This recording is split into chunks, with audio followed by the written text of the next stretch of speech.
Muito bem, irmãos, vamos continuar a nossa série de pregações bem práticas. Frieza de coração, o tema geral, essa é a terceira. São mensagens curtas, não muito profundas, porque não temos o tempo suficiente, mas eu quero tocar em alguns pontos. Tenho tocado em alguns pontos. No primeiro, nós vimos o que é um coração frio, procuramos definir como é, o que é, do que se trata. Na segunda, identificando um esfriamento, ou um coração está começando a esfriar, ou já está. Hoje eu quero ver com vocês causas de um coração frio, e no último, esquentando o coração. Essas causas, há várias, claro, mas eu quero me ater a duas, porque eu quero concentrar num número menor do que falar em muitas e não ter tempo para explorar um pouco mais cada uma. Então eu quero falar em duas causas só de um coração frio. A primeira eu quero sugerir ânimo dobre, que é uma expressão que tem lá em Tiago, capítulo 4, vamos já para lá. Mas eu estou sempre tentando pegar um exemplo do Velho Testamento para mostrar na prática o que seria isto. Pessoas que amam a Deus, ou as coisas de Deus, e ao mesmo tempo amam as coisas do mundo. Vocês vão ver como Tiago chama isso de ânimo dobre. Vamos a 2 Reis, capítulo 17, versículo 32 e 33, numa rápida definição da situação espiritual das pessoas que o rei Assírio mandou para Samaria, depois de conquistar o reino do norte, em 722 a.C. Ficaram muito poucos judeus lá, então o rei Assírio mandou pessoas de vários povos conquistados para lá, e cada um começou a adorar o seu Deus. Aí Deus mandou leões que estavam matando muita gente lá. Aí disseram para o rei da Síria: olha, não estão adorando o Deus da terra lá, só estão adorando os deuses dos povos que tu mandaste para lá, para ocupar a terra. Pois mande um sacerdote lá do povo deles para lá, para ensinar como é que se adora o Deus de lá. Aí mandaram um sacerdote que estava exilado na Síria, voltou lá para Samaria, e esse sacerdote começou a ensinar de fato as coisas do Deus de Israel. Aí o que deu nesta mistura? Não deu outra coisa, mas mistura mesmo. 2 Reis, então, capítulo 17, versículo 32, diz: mas temiam ao Senhor, dentre os do povo, mas temiam também ao Senhor. Dentre os do povo, constituíram sacerdotes dos lugares altos, os quais oficiavam a favor deles nos santuários dos altos, de maneira que temiam o Senhor e ao mesmo tempo serviam aos próprios deuses, segundo o costume das nações, dentre as quais tinham sido transportados. Então aconteceu exatamente isso. Tecnicamente chamam isso de culto misto. Então eles serviam a Deus e serviam aos deuses pagãos ao mesmo tempo. Uma coisa estranha. Mas esse fenômeno Tiago identifica em alguns crentes. Tiago 1, de 5 a 8.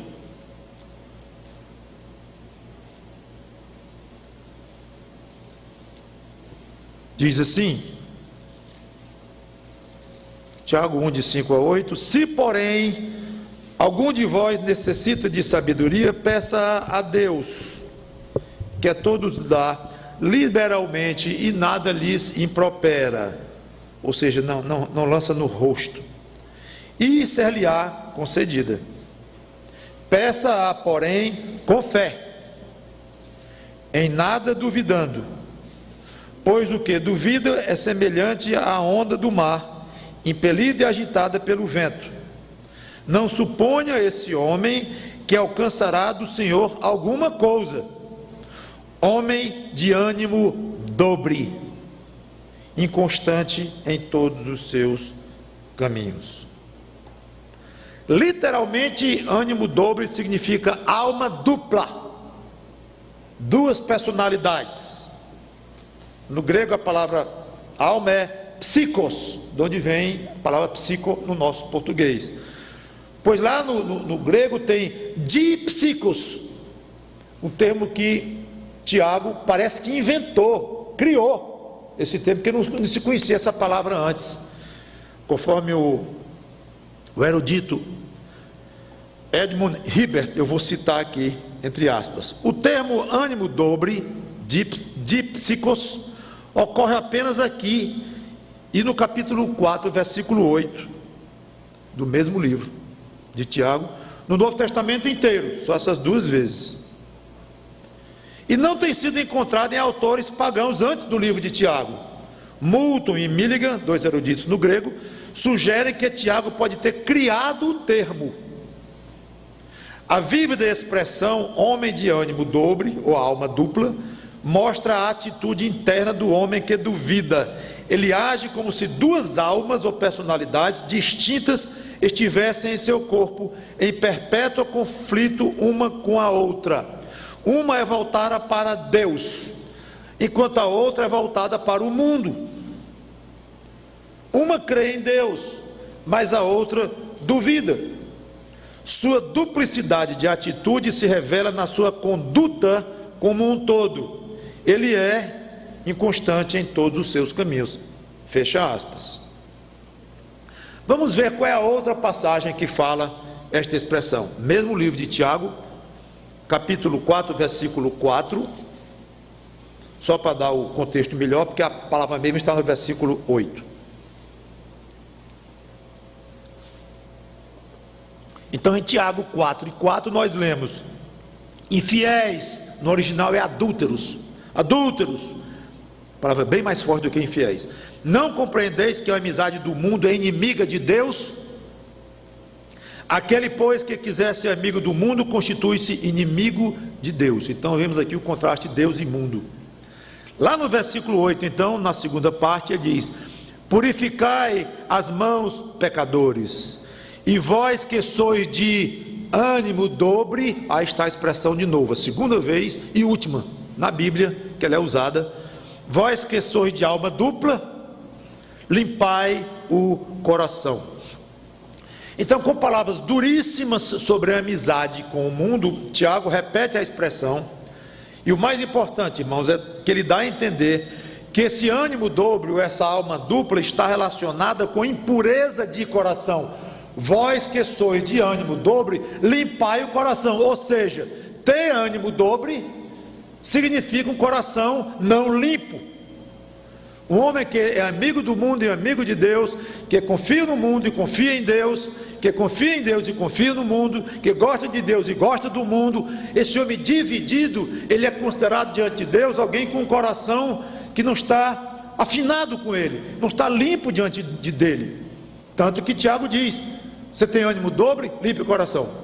E o que é ter ânimo dobre? Vai lá que você aprende no capítulo 1. É alguém que fica dividido entre Deus e o mundo.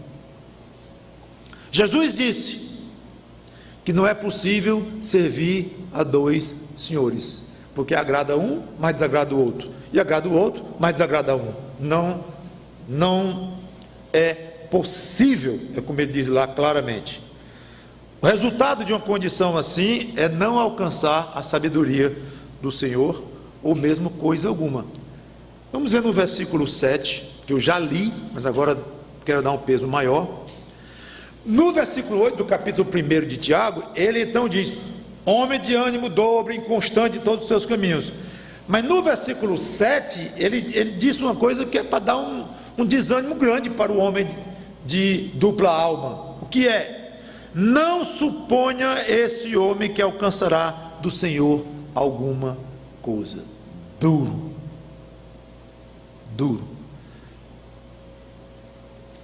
A orientação que vai receber do Espírito Santo será limitada. Ele vai ter um relacionamento com Deus muito travado. Óbvio, porque ele está dividido. entre Deus e o mundo. Ele tem como se fosse duas almas dentro dele. Um crente assim, fatalmente, vai ter o coração frio, e é uma causa então. Por que estou tão frio na minha vida espiritual? Examine. Há várias causas. Uma delas pode ser: você não está com a alma dupla? Então, cuidado com o seu relacionamento com o mundo. Eu sei que as pressões são enormes, as opções são muitas, e várias coisas nos atraem o tempo todo, e é difícil lutar, cansa lutar, mas é uma guerra constante e temos que continuar lutando. Companhias e amizades nos atraem muito do mundo e nos perturbam no nosso relacionamento com Deus. Sexo. Mas eu sou fiel no meu casamento. Jesus disse que olhar para uma mulher com intenção impura já adulterou contra ela. Então, quando eu digo sexo, é qualquer coisa de origem sexual, sensual, que entra e é alimentada na cabeça de um homem ou de uma mulher, independente se isso passa para o aspecto físico ou não. É claro que se passar para o aspecto físico, adquire uma outra dimensão, até mesmo na relação humana que nós temos uns com os outros. E enquanto está na cabeça, só Deus sabe. Mas é de Deus que nós estamos falando. É do relacionamento com Deus que nós estamos falando. Então, para Deus, se você está com a mente cheia de desejos impuros, para Deus já está totalmente impuro, como se tivesse inclusive manchado o seu próprio corpo, o seu físico. Divertimentos no mundo, filmes, músicas, locais de frequência. Cuidado, não se deixe atrair exageradamente. Tenha um critério rigoroso para se distrair. Moda, uma coisa que chama muito. Todo mundo, de uma certa forma, está na moda. Um puritano não usava essa gravata, com certeza, desse tipo. E nem eu vou usar uma vestimenta que um puritano pregava na época dele, 1600 e tanto. Então, num certo sentido, eu estou na moda. E ele estava na moda lá. De uma maneira muito geral, todos, obviamente, estamos vestidos, calçados de uma maneira em que é aceitável e considerado razoável na sociedade, na época que você vive. Assim fica estranho, fica esquisito alguém sair muito. Porém, eu me refiro quase a uma escravidão, em que está na última, e essa tendência geralmente está associada com o que há de pior na sociedade, em termos de artistas, em termos de cantores, em termos de novelas, em termos de televisão, o aspecto mais baixo. E algumas são filtradas e passam para a sociedade depois de uma maneira mais generalizada e vai ficando mais aceitável. Mas há algo, um aspecto do modismo que é ruim e muito identificado com o mundo, e muitas vezes quase que escraviza a pessoa. E tem que estar sempre na última moda em tudo, até num brinco. Essas coisas nos atraem, essas coisas nos perturbam. Se cada fator desse isolado pode ser um perigo, aliás, é um perigo, pode ser não, pode se tornar um motivo de queda, sim, mas que é um perigo em si, quanto mais quando se juntam vários fatores na vida de um crente, vai gerar alguém frio. O efeito na nossa vida da luta do espiritual com o mundano ou o carnal é um cabo de guerra. E esse cabo de guerra existe na vida de todo crente. Sabe como é cabo de guerra? Pega uma corda e bota um bocado de gente de um lado, um bocado de gente do outro, bota uma linha e vão puxar, puxa para o outro, puxa para um lado, puxa para o outro. O que passar da linha, perdeu. O outro conseguiu puxar. Isso é um cabo de guerra. Então a nossa vida é um cabo de guerra. Às vezes a gente passa para lá e passa para cá. Claro que o ideal é ficar sempre do lado em que a guerra do nosso espírito, o nosso espírito está ganhando contra a carne. Mas quando o crente está frio, de uma maneira muito constante, é porque o mundo está ganhando. A carne está ganhando. Ela está conseguindo puxar o espírito para atravessar a linha bastante ruim, espiritualmente falando. Então, tente radicalizar, como Paulo radicalizou, Gálatas 6 e 4, pelo menos na decisão de radicalizar, e se não conseguir, pelo menos tenta, e Deus está vendo a sua vontade, a sua determinação de agradá-lo. Gálatas 6 e 14 diz, Gálatas 6 e 14, mas longe esteja de mim gloriar-me, senão na cruz de nosso Senhor Jesus Cristo, pela qual o mundo está crucificado para mim, e eu para o mundo. Não temos conversa. As coisas do mundo não me interessam, e eu não quero que eles olhem para mim e eu seja do interesse deles, eu sirvo aos propósitos deles, eu tenho os gostos deles, eles contem comigo para os planos e realizações dele, me considerem morto, vocês do mundo. Então Paulo se isolou, virou um ermitão, ou um eremita, correu lá para cima de uma casinha, em cima de um morro, de um monte, e lá se isolou. Não, claro que não, basta ler a história dele. Para o mundo ele está morto, para as coisas do mundo, mas estava ali o tempo todo com as pessoas do mundo, claro, para pregar para elas, para viver de uma maneira digna para elas, para influenciá-las positivamente, claro. Então quando ele diz que está morto para o mundo, significa não contem comigo como alguém que vai ajudar vocês nos seus planos e ser mais um para colaborar com essa escuridão toda e com essas trevas que compõem o mundo. Não contem comigo, eu não sou do mundo para isto, e vocês também não me interessam, mas vocês como do mundo. Vocês me interessam muito como pessoas perdidas que vão para o inferno, e eu quero salvar vocês, ou Cristo salvar vocês através de mim. Como eu disse, radicalize. Agora a gente não vai conseguir nunca matar o mundo total e completamente, nossa carne ainda é forte, infelizmente, mas como eu disse, decida, lute, tente, assim você vai esfriar espiritualmente. Segunda causa, resistência em dispor o coração para com Deus, decisão interna. 2 Crônicas capítulo 20, versículo 31 a 33, falando de um rei que andou de modo correto perante Deus. Interessante, lá no capítulo 17 diz isso, que eu não vou ler, mas vejam aqui o que fala de Josafá, mais ou menos 950 mil anos antes de Cristo.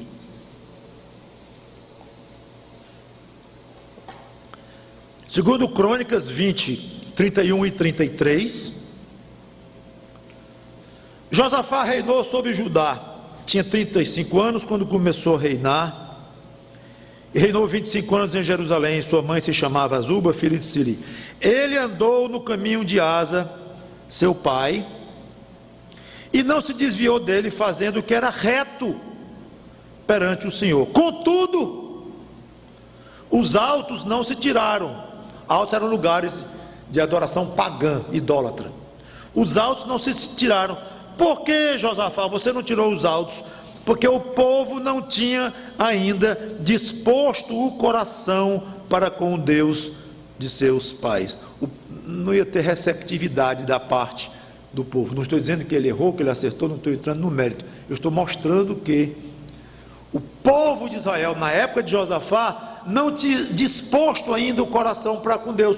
Conhecia as coisas de Deus, conhecia a lei de Deus, tinha um rei que fazia o que era reto perante Deus, mas o povo não queria dispor o próprio coração diante de Deus. Para muitos crentes que sofrem de frieza espiritual, a causa é simplesmente esta, é simples, elementar. É que aquele crente não se decidiu a entregar de vez o seu coração ao Senhor Jesus Cristo. Jesus diz uma frase muito dura e instigante e muito clara em Lucas 6:46: por que me chamais Senhor, Senhor, e não fazeis o que vos mando. Agora, eu entendo que aquela frase é dirigida para um não discípulo de Cristo, um não crente. Só que você pega crentes e você vai ver características diferentes, níveis diferentes de obediência. Então, é muito comum você ver uma mãe ou um pai com 2 filhos do lado. Isso aqui é obediente, que é uma beleza, não me dá trabalho nenhum. Agora, aquele outro, que coisa, como é que pode o menino ser tão teimoso como aquele? Então, eu acho que uma frase dessa do Senhor Jesus Cristo poderia ser facilmente aplicável para esse tipo de crente, esse tipo de filho de Deus. É filho, mas dá um trabalho para Deus. Por que você me chama de Senhor? E eu sei que eu sou o seu Senhor, eu sei que você entregou o seu coração a mim, mas por que você não me obedece de vez? Por que você não se entrega a mim de uma maneira mais plena, mais total, de vez?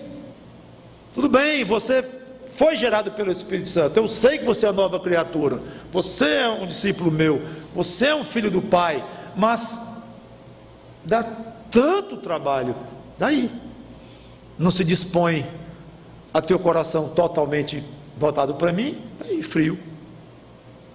A santificação é um processo espiritual que depende do poder de Deus, tenho dito isso muitas vezes aqui, mas também depende da disposição, da vontade, da luta, do suor do crente.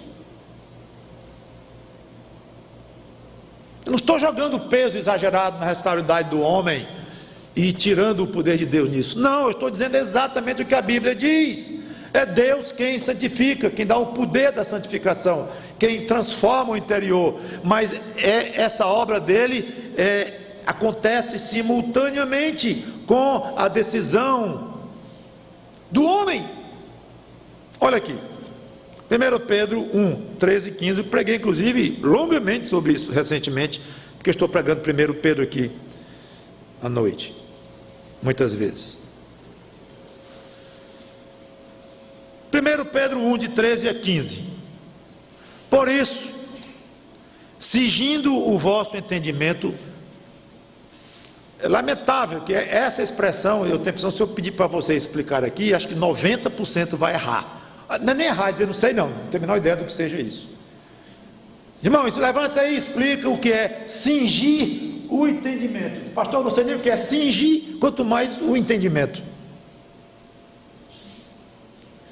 Cingir era uma expressão que eles usavam para amarrar uma parte das roupas longas sobre o corpo para poder ter mais movimento de ação. Então alguém queria correr, como é que vai correr com a roupa longa? Vai tropeçar, não vai dar certo. Então a pessoa amarrava, eles tinham um jeito próprio de amarrar em torno de si as vestes longas para poder ter mais condição de correr, de fazer um trabalho físico, levantar alguma coisa. Cingir, então, é isso, está preparado para uma atividade mais intensa. Cingir o entendimento é tira as coisas que vão atrapalhar e fica concentrado, fica pronto para exercitar o entendimento até onde consegue. E ele explica isso até com as palavras seguintes: por isso, cingindo o vosso entendimento, sede sóbrios. É exatamente a ideia de estar atento. A pessoa não sóbria, está com efeito do álcool, de droga, embriagada, ela está com a mente embotada, não percebe bem as coisas, é lenta nas reações, não consegue ser racional, não consegue examinar com muita agudez as situações. Então, alguém que está com a mente cingida é que está sóbrio, totalmente atento e em perfeitas condições de compreender e agir. É isso que Pedro está dizendo aqui. Sede sóbrios e esperai inteiramente na graça que vos está sendo trazida na revelação de Jesus Cristo. Como filhos da obediência, não vos amoldeis. Olha as ordens de comportamento e de desejo, de decisão. Já começa a ordem lá com esperai. Esperar inteiramente na graça. Esperar é uma atitude. Você pode estar nervoso e requer esperando alguém, um minutinho. Eu sei que ele não vai chegar antes de meia hora, eu estou sabendo que não tem perigo, está escrito aqui, o avião não vai pousar antes, eu vou sentar aqui, vou ler um livro, vou tomar um sorvete, eu vou me acalmar, eu vou esperar com calma. Você decide, você se disciplina, pelo menos até um certo ponto. Vou parar de estar aqui para lá e para cá, feito doido, vou me aquietar, vou esperar. Então é uma ordem, esperem na graça, exercitem essa capacidade. Aí ele continua: não vos amoldei as paixões que tinhas anteriormente na vossa ignorância. Decisão. Pelo contrário, o que eu faço, Pedro? Segundo é santo aquele que vos chamou, tornai-vos santos. Quem é o sujeito desta ordem? Quem é que vai desempenhar a ordem? O crente. Porque é muito lido a frase seguinte do versículo 16: porque escrito está, sede santos, porque eu sou santos. Os verbos são diferentes. O versículo 16 é sede, que também é uma ordem e depende da nossa obediência, da obrigação nossa. Mas é interessante no 15, eu acho que é um pouco mais rico, quando diz: tornai-vos, vão se tornando, vão ficando, vão adquirindo santidade. Mas a Bíblia não diz em vários lugares que a santidade é tu que dás, é Deus quem santifica, não sou eu, é o Espírito Santo que me faz santo. Como é que eu posso me tornar santo? Pois é, é assim. Você pode se tornar santo e você não pode se tornar santo, é assim. Ah, mas eu não entendo. Não precisa você entender, é muito mais prático, sabe o que? Você resolver se tornar santo e esperar que Deus lhe torne santo, ponto. Para quem entender, ele mandou entender, ele se dignou explicar como é que funciona essa mecânica da sua parte, do seu esforço, da sua obediência, do seu trabalho em fazer alguma coisa, da sua decisão firme, do seu sacrifício até, e como é que entra o trabalho espiritual diretamente do Espírito Santo em você. Ele se digna explicar essa inter-relação? Não. Então, porque não nos interessa, e de fato não nos interessa, só faz complicar. Quer saber de uma coisa? Eu vou ser santo, Senhor. Eu decidi hoje ser santo, porque tu mandaste eu ser santo, pois eu vou me tornar santo, eu decido me tornar santo. Pronto. Daqui a 10 minutos está lá: Senhor, me santifica, me torna santo. Perfeito, perfeito. A gente tem que se acostumar a fazer as coisas, não porque está entendendo, é porque Deus mandou.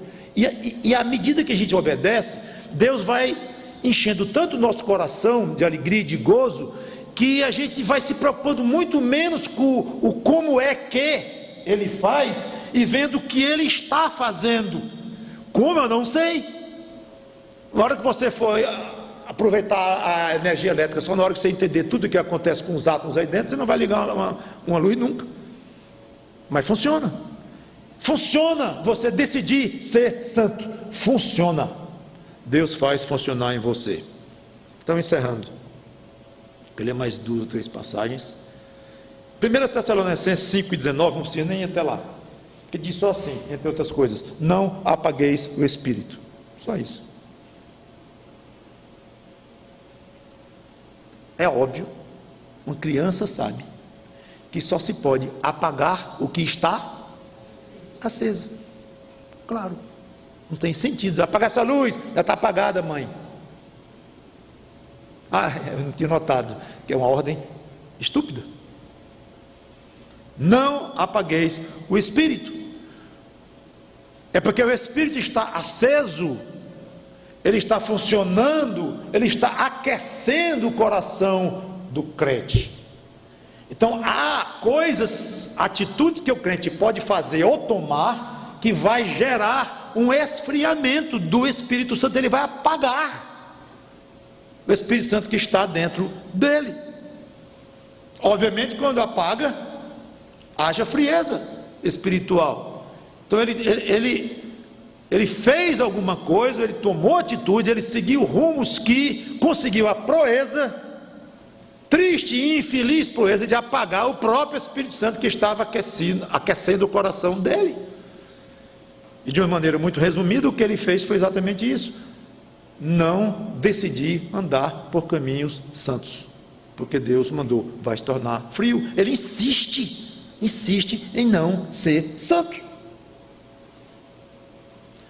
Antes de tratar então do coração quente, na próxima pregação, se Deus quiser, quero terminar lendo Tiago 4 e 8, a primeira parte, que eu tinha lido a segunda parte, de propósito pulei a primeira.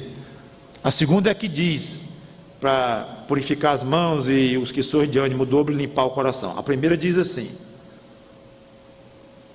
Tiago 4 e 8, chegai-vos a Deus, e Ele se chegará a vós outros. Não tente entender isto, cumpra e faça. Eu vou me chegar a Deus, e eu tenho a certeza, se Ele é fiel, Ele vai chegar a mim.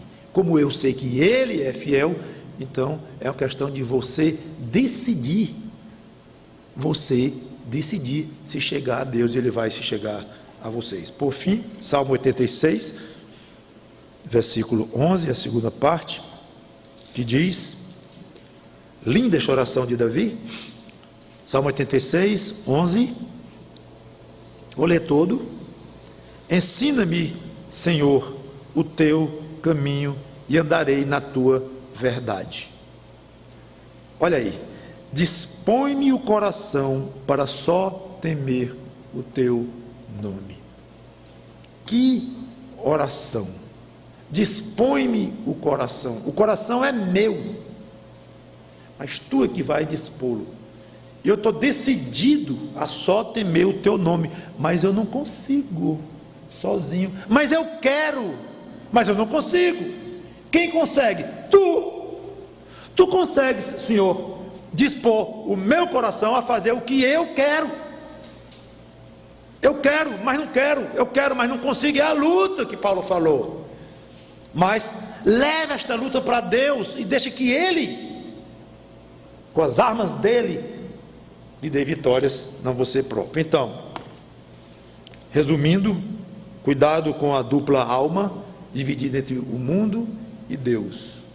Segundo, pare de ter uma disposição pela metade, de entregar o coração a Cristo e de seguir e obedecer a Cristo. Fazer isto é o caminho certo para esfriamento espiritual. E o contrário, confiar em Deus, crer em Deus, se afastar cada vez mais do mundo, cada vez mais, ser crucificado para o mundo e ter o mundo crucificado para você, e ao mesmo tempo servindo de todo o coração a Deus, é o caminho certo, tranquilo para o calor espiritual. Vamos orar. Obrigado, Senhor Deus, pela Tua palavra, que o Teu Espírito Santo nunca seja apagado dentro de nós. É uma tristeza só imaginar que isso pode acontecer, e talvez tenha acontecido algumas vezes já na vida de cada um de nós, muito provavelmente, e nas vidas de alguns ele praticamente passa o tempo todo frio, sem aquecimento. Que pena. Nos ajuda, Senhor, a aquecer este coração, reconhecendo que só quem pode fazer isto és Tu, mas nós temos que querer. É em nome do Senhor Jesus Cristo que nós pedimos, agradecemos e Te louvamos. Amém.